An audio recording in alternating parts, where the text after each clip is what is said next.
ଚଗଲା ନାଁଟି ଯେମିତି କାମ ବି ସେମିତି। ଭାରି ଦୁଷ୍ଟ, ଚାଲିଲା ଶଗଡ଼ରେ ହାତ ମାରିଦିଏ, ନଈ ପହଁରେ, ଗଛ ଚଢ଼େ, ବିଲେଇ କୁକୁର ମାଙ୍କଡ଼ଙ୍କୁ ଟେକା ପଥର ବି ଫିଙ୍ଗେ। କାହାର ବଙ୍କୁଲି ବାଡ଼ି ଛଡ଼େଇ ନିଏ ତ କାହାର କଛା ଟାଣିଦିଏ। ଗାଁର ବୁଢ଼ୀମାନଙ୍କୁ ଚିଡ଼େଇ ଦୁନିଆ ସପାକଟା ଖାଏ। ଏକଥା ନେଇ କେହି ବି ତାକୁ ଭଲ ପାଆନ୍ତିନି।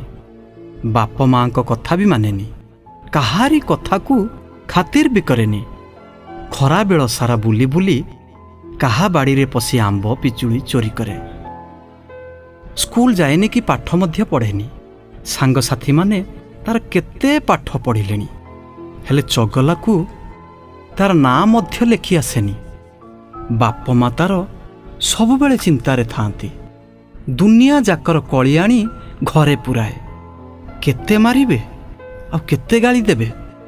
ଦିନେ ଖରାବେଳେ ଏକା ଏକା ପଡ଼ିଆରେ ବୁଲୁଥାଏ। ଗଛରେ ବସିଥିବା ଦଳେ ମାଙ୍କଡ଼କୁ ଟେକାଟିଏ ଫିଙ୍ଗିଦେଲା। କେଉଁଠି ଥିଲା କେଜାଣି ଭୁଣ୍ଡା ମାଙ୍କଡ଼ଟା ଦାନ୍ତକୁ କାମୁଡ଼ି ତା ଆଡ଼କୁ ଦୌଡ଼ି ଆସିଲା। ଚଗଲା ଜୀବନ ବିକଳରେ ଯେତେ ଦୌଡ଼ିଲେ ବି ମାଙ୍କଡ଼ ଛାଡ଼ିବାର ଜନ୍ତୁ ନଥିଲା।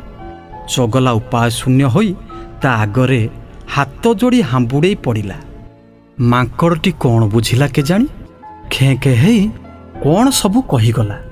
ସତରେ ଯେମିତି ମାଙ୍କଡ଼ଟି ତାକୁ କହୁଥିଲା, ତୁ କ'ଣ ଆମମାନଙ୍କୁ ଟେକା ପଥର ଫିଙ୍ଗୁଛୁ? ଆଉ ଥରେ ଯଦି ଏମିତି କରିଛୁ ତାହେଲେ ତୋତେ ଆଉ ଛାଡ଼ିବୁନି।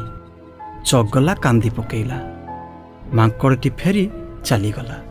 ଚଗଲା କ'ଣ ବୁଝିଲା କେଜାଣି, ଘରକୁ ଆସି ବହୁତ କାନ୍ଦିଲା। ଆଉ ସେଇଦିନଠାରୁ ସେ ସୁନା ପିଲା ହୋଇଗଲା। ସବୁଦିନ ସ୍କୁଲ ଗଲା, ପାଠ ପଢ଼ିଲା, ଗୁରୁଜନମାନଙ୍କୁ ସମ୍ମାନ କଲା, ଆଉ ସମସ୍ତଙ୍କୁ ସାହାଯ୍ୟ କଲା, ଆଉ ସମସ୍ତଙ୍କୁ ବୁଝେଇଲା ଜୀବଜନ୍ତୁମାନଙ୍କୁ ଆଘାତ ନ ଦେବା ପାଇଁ। ଯେଉଁମାନଙ୍କୁ ହଇରାଣ ହରକତ କରୁଥିଲା ସେମାନଙ୍କୁ ହାତ ଯୋଡ଼ି କ୍ଷମା ମାଗିଲା। ବାପାଙ୍କର ମଧ୍ୟ ଗୋଡ଼ ଧରି କ୍ଷମା ପ୍ରାର୍ଥନା କଲା, ଆଉ ସମସ୍ତଙ୍କୁ ବୁଝେଇଲା ଜୀବଜନ୍ତୁମାନଙ୍କର ମଧ୍ୟ ଏକ ଜୀବନ ଅଛି, ତେଣୁ ତାଙ୍କୁ ଆଘାତ ନ ଦେବା ପାଇଁ। ସମସ୍ତେ ତାକୁ ଆଦର କଲେ, ସମସ୍ତଙ୍କର ପ୍ରିୟ ହୋଇଗଲା।